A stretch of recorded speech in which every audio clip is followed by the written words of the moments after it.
Hello everyone, I'm Mulovhedzi and this is my wife Christelle. We are the Mulovhedzis. Yes, we are. Okay, we've been married like this December. This year it will be 14 years of marriage. Yes, and it's been good so far.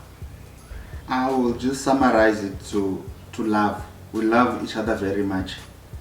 That when it comes to love for each other, we do not even compromise. So that is the main driving force. Even our families are very much supportive. We have families that support us, friends that support us, and the church that support our marriage. As for myself, I will not speak for her, but myself, the very first moment I saw her, I just knew, something just told me this is the one. And that very same day I told her that I was going to marry her. And I know she did not believe me, but I just knew, I just heard this voice telling me that this is the one. It was like deja vu. It was something that was like, really, this is it. So that very same moment I saw her, I just knew, and I never looked back. Yeah. Okay, actually, he just told my sister that because I couldn't speak English then, and my sister could understand a bit of the English, then she's the one who told me, "Did you hear what that guy just said?" I'm like, "What did he say?" "No, you are his wife." I'm like, "Really? First meeting, he doesn't even know me and we can't even talk." I said, "Yes." But no, but it took me like, I don't know, 2 months. Keep hiding from him. I'll be lying because for me, he wasn't, not for me then. But I believe. But I convinced you. Yes, he made sure that I become one. Yes. We met in DRC, Kinshasa, to be specific. I was there for a tour duty. I was deployed there in a peacekeeping mission. And then I met her through her sister. Her sister was working for a service provider, airline service provider. So we were working. They were friends actually. Yeah, we became friends through work. Friends, yes. Yes, so we became friends. And then this other day, she was working late, helping us. So we ended up giving her a lift home. And that's when I saw the sister that for the first time. And that is basically how we met. And yeah, the rest is history. No, it's not history. My sister keep pursuing me actually. Him on the other side, my sister on the other side. Even when we are sleeping at night, she will keep whispering in my ear, "Christelle, please. No, please don't say no." I'm like, "But I don't know the guy." So you'll get to know him. Say, "But if you think he's a good guy, why can't you be with him?" And it's like, "No, it's good for you." Yeah, actually. It took us a little bit of time, but then yeah, that's where everything started. So it happened that we couldn't speak each other's language, but then we came up with a solution that he should get me a dictionary that is French and English. So each time we need to go out, I'll have to carry that dictionary with me. So it will end up that if I want something from him, I'll go into the English page, the French page, then I'll be like, "Okay, this is what I want to say." And then he'll take the same dictionary, then answer to what I'm asking him. Then after that, he just said, "No man, let me take you to an English center so you can learn how to speak English." I went there like for a month. He went and did everything, register me, and so he can make it easy for us to communicate. At some point, I just told him, "Relax, there's no need for me to go to school to learn English. We'll carry on with our dictionary and then I will speak English. So just like that, English just came. And then the language was not a barrier anymore because we could still communicate even without me knowing English or him knowing French or either Swahili. And there was a point I had to go around with an interpreter when I had to go see her. But there was a time I said no, for me to learn her language and her to learn my language, we'll have to put effort ourselves. So actually the dictionary did the trick, and as far as I know, she still has the dictionary 14 years after. Yes, I still have it with me. I'll say life just took over, and the language was nothing, was not a barrier anymore.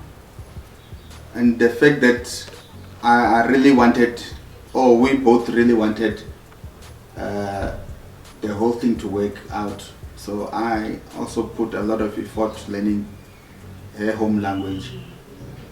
And then it took me 3 months. I was talking like a Congolese. So and he still does. yeah. So she also understands my language, Venda, now. And I think another thing that really made things easier for us is that our cultures are not that different. The Congolese culture and the Venda culture, which just made me believe one of the books I read that we Vendas are originally from Congo. So I think I believe that theory. But there was no much of a difference in our cultures. There's still, the food almost so like what we eat. They also eat mashonja. They still have pap, buswa. So which the pap is a bit different from this one from here. Yeah, but it's still pap. So lot of meat this side compared to that side. You eat a lot of fish, but it's more of meat. Yes. And then we got engaged after, was it 3 months? Yes. 3 months, because now I was only there for a very limited time. So you couldn't afford to leave me behind. I couldn't afford to leave her behind. So after 3 months of meeting, we got engaged. And then we had a traditional wedding in the Congo after I think a few months after that, same year. Yes. And then I made sure when I came back from the deployment, I brought her with. And then we had a white wedding in Venda the next year. And then it was so exciting when the family from Congo, it's a very big family, when they came this side, it's actually one of the highlights of my life. It was very exciting. And our wedding day, it rained a lot, so there were lots of blessings. And yes, even if I have to choose again, I'll still choose her again. So really, I really love her. I really love this woman. And yes, I think with the family support, the support from the church, GMC, we feel that really only death will do us part. Yes, that's one. Oh, there's a lot to say, but what I love about him is he loves people. He doesn't discriminate, and he's always there to help. Sometimes I'll be like, even the call, you can just say no, I'm busy. Even if he was busy eating, if you can just get a call right now, that no, come and help here. He's the first one to go. So I think that's one thing I love the most about him. He's there, always there. For me, for our son, also for other people. If I had to talk about all the things I love about her, we'll sit here until tomorrow morning. But really, she is somebody. You know, the moment I met her, that's why I always thank God every time when we have a prayer, that I thank you, Lord, for the person that you blessed me with as a wife, because she is somebody who is God-fearing first of all. She really encourages me to pray. She encourages me to always be closer to God. And she really makes this home a home. You know, I travel a lot with my work, but just a day without seeing this woman, you know, it feels like a year. And she is somebody who is also full of love. She is also there for other people.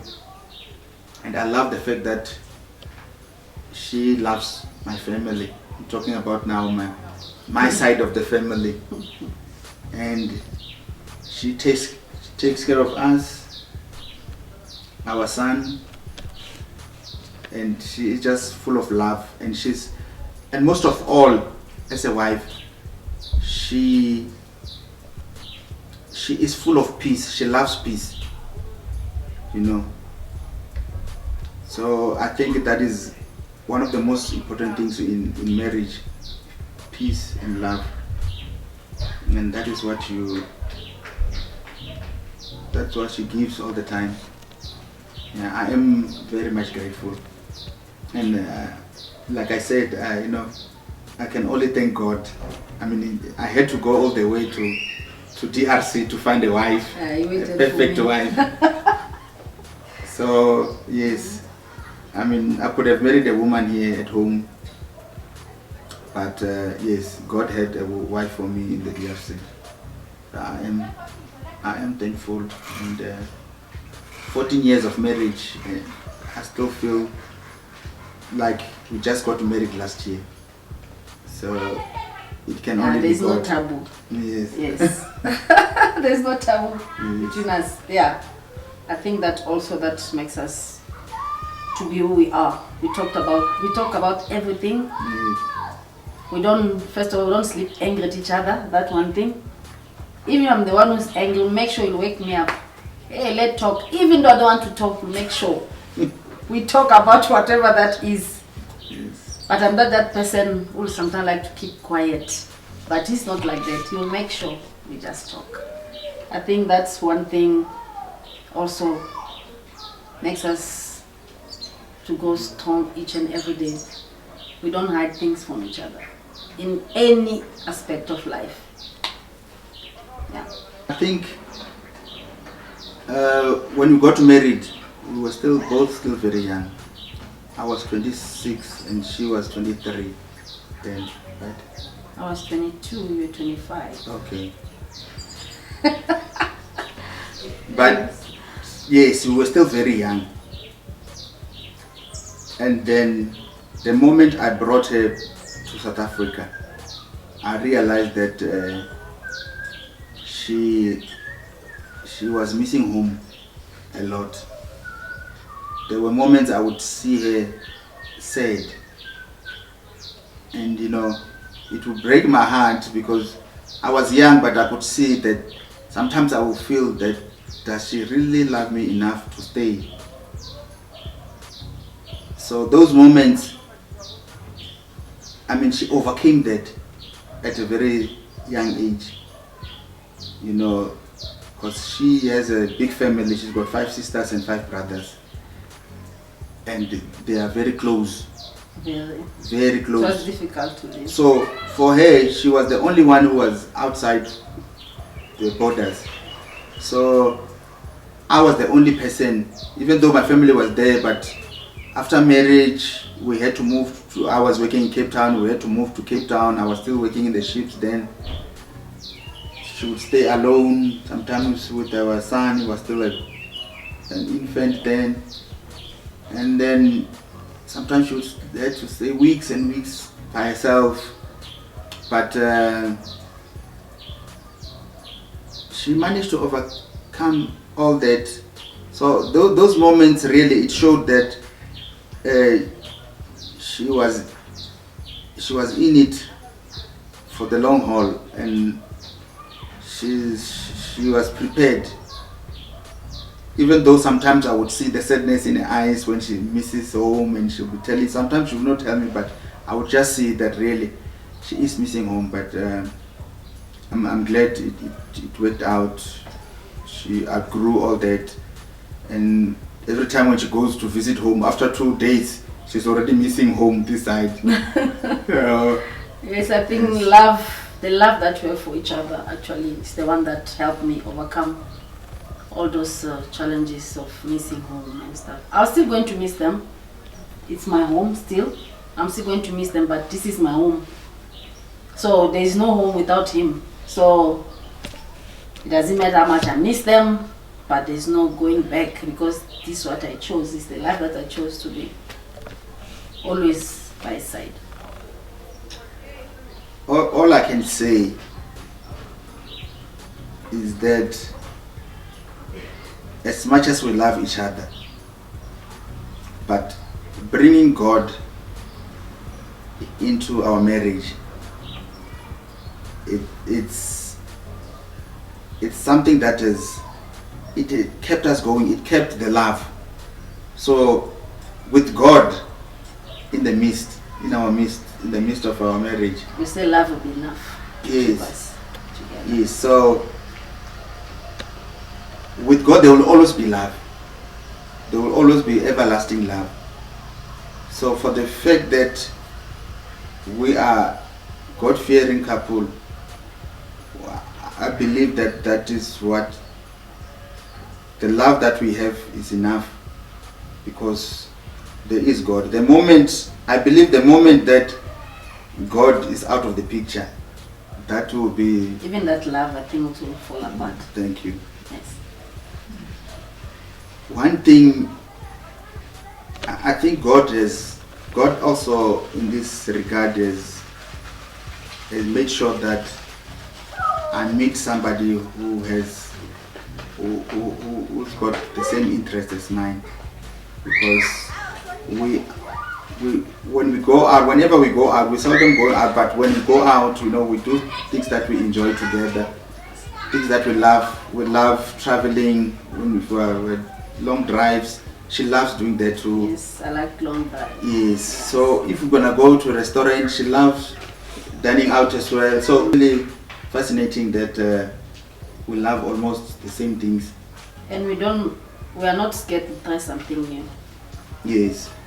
If there's something new out there, we love trying it and see how it will work for us. Yes. If it doesn't work for us, and if it's not what God wouldn't want us to do as a couple who fears him, then we won't do it. But if it's something that will bring one plus in our marriage, obviously, we go for it. We are basically, I can honestly say that she is my friend. I really don't have friends, so I think it's also a good thing in marriage that your spouse becomes your friend, because she is my friend. Yes. If I decide to go to do something exciting, she knows that definitely if I'm going to watch a soccer game, even though she doesn't really love soccer, but she'll take along. Yeah. So yes, I think that's how this whole marriage stays exciting. And we don't get bored with each other. We don't get bored. That's one thing. Yes. We don't get bored when we are together. I know. There's always something to talk about. Yes. There's always something to do. But getting bored, no, that's not part of us. Yes. I will say people must just learn to, most of all, to trust each other. No one is perfect in a marriage. The only person we know is perfect is Jesus. So you guys are the one that bring perfection in your relationship, in your marriage. So you keep the love going. It's like wood. It's like fire. I mean, when you stop putting wood in it, the fire obviously will die. So keep putting wood in it, so fire can keep burning. Yes. So love, trust, learn how to communicate. I think if the relationship is based on love, trusting God, like I just said previously, I think the couple or a relationship, a marriage will survive anything. Anything, I mean anything. I myself also believe, you know, as a married man, I always take example from other married men.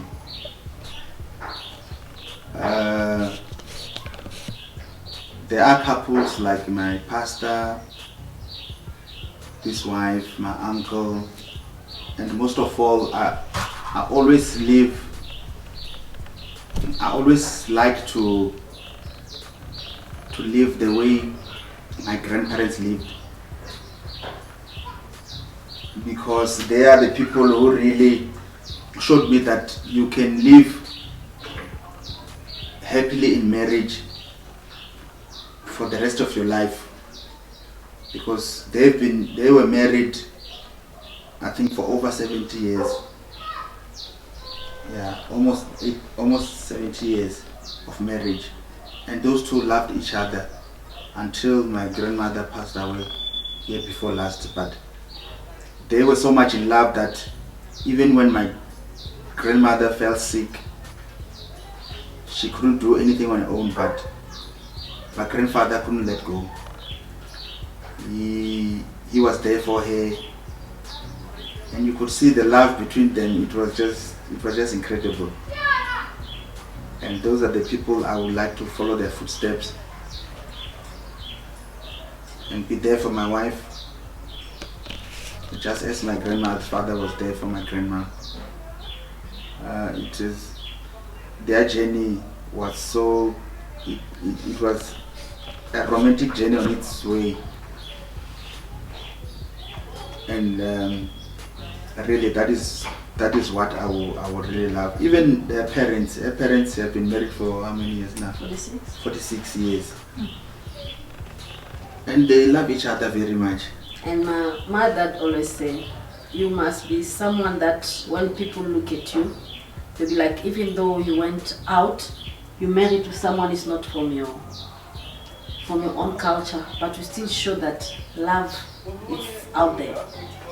So that reminds me of my younger sister. She once told me, Christella, one day I want to be like you. Married at the same age you got married, be that person who's outgoing, everything you do it full. I feel like, let me just say you're my role model. So I don't take that for granted. So I wouldn't want me to fall, then to lose that of other people, because people out there learning actually from us who are married. I was saying our kids are learning from us. If we are not showing love to each other, what more our son is learning from us. He's a boy, soon will turn to a man. He'll want to get married, obviously want to learn from us. Yeah, yes. So you should want to get married to a woman like you. Yes, he keeps saying that. Mommy, when I get married, I want a woman just like you. Yes, love. Love and God, and the support for each other. You know, one thing I forgot to mention is the support for one another. You know, when I try a couple of things, you know, when you're a man, there are a whole lot of things that you try in life, but my wife has always been there encouraging. She always encouraged me. Sometimes I fall, she will always be there to tell me, you know what, try again and again. She has been a pillar of my strength, and even today I'm still enjoying that support from her. She never gets tired of supporting me and our son. So that is also one thing that has really kept us going, especially myself. I feel encouraged every time, the words that will come out of her mouth every time when I don't make it in something, I get very encouraging words, and I believe each and every word that comes from her mouth, because normally when we do things, she'll be the one who will say, let us pray about this. Sometimes things don't work out, sometimes they work out, and then she'll always refer to the prayer or to the Bible, to the word. So really the fact that we have entrusted God in this marriage, it has really kept us going all these years. That is why even after almost 14 years of marriage, I still feel that really I still have strength to go for another 50 years, 60 years. Yes, yeah. Yeah, I think that's what kept us going up to now. Family influence. My family, I've got a very small family, and they've made things very easier for me, because the very first time I introduced my wife, they welcomed her and accepted her from the very moment I introduced her. And my family have been very supportive. I'm talking about my brothers, sister, my mother, grandparents. They have been very supportive. And another thing is that they really love my wife. They really love my wife. There were moments where when my grandmother was not very well, she would forget almost everyone. Even myself, I was talking to her, and then she started asking me. Except for my name. But what's surprising is that she never forgot Christelle. She would forget me, and she would start asking me, who are you? And then as soon as I tell her, then she said, okay, where is Christelle? So she really had genuine love for Christelle. She really loved my wife, and her